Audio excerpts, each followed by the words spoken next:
frapper et encore une fois mettre en valeur le talent de Yaya Fofana. Cette fois-ci, c'est sorti par Franck Kessié. Et il y a une faute, non, il n'a pas sifflé, monsieur Guy Sammer. Cherki prend le ball. Ryan Cherki, voilà, il avait manqué sa première frappe, c'était il y a un quart d'heure. Depuis, ça se rapproche. Son talent éclate. Encore une fois, son deuxième but en bleu. Et celui-là, les ralentis Pichente vont être. Oh là là là là. Ouais. Et avant ce match, je me demandais à quoi ça sert, des matchs de préparation comme ça, mais à montrer le talent de certains. Et voilà. Là, c'est sûr que Cherki, avec un but comme celui-là, il marque des points et il montre toute sa qualité technique. Allez, régalez-vous. Il y avait une première frappe, premier poteau avec un bon arrêt de Fofana qui avait bien anticipé. Et puis après, derrière, ce ballon qui est mal dégagé et qui va revenir dans les pieds de Cherki avec un petit crochet.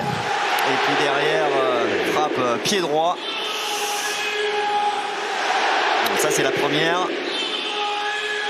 Et ça s'est confirmé au niveau de la billetterie, puisque non seulement le stade de la Beaujoire est évidemment un guichet fermé. C'est bien joué, ça. Allez, Guéladoué pour l'égalisation.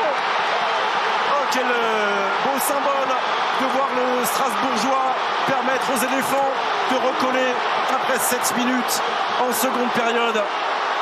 L'énergie du grand frère, le sourire du petit frère et un partout entre France et Côte d'Ivoire. Ouais, très bien joué par la Côte d'Ivoire, un peu moins bien par la défense française dans l'alignement, mais l'appel de Guéladoué là était parfait et son sang-froid devant le but face à Mike Maignan aussi.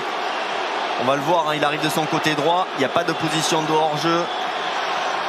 Il prend son temps et il croise sa frappe et il trompe Mike Maignan. Parfaitement bien exécuté. Et Désiré Doué peut sourire en regardant le but de son frère.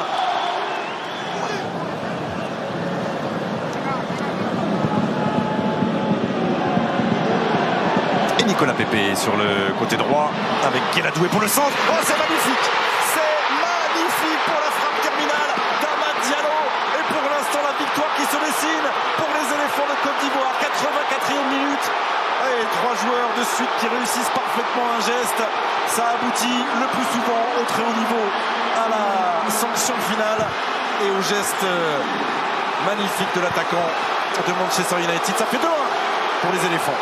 Ouais, ils ont parfaitement bien joué le coup là, les Ivoiriens, avec le bon centre et puis la reprise de Diallo. On va revoir ça tranquillement, mais là on se fait sécher là, la défense française avec cette mauvaise relance d'abord. Et puis ensuite, ça part sur le côté droit.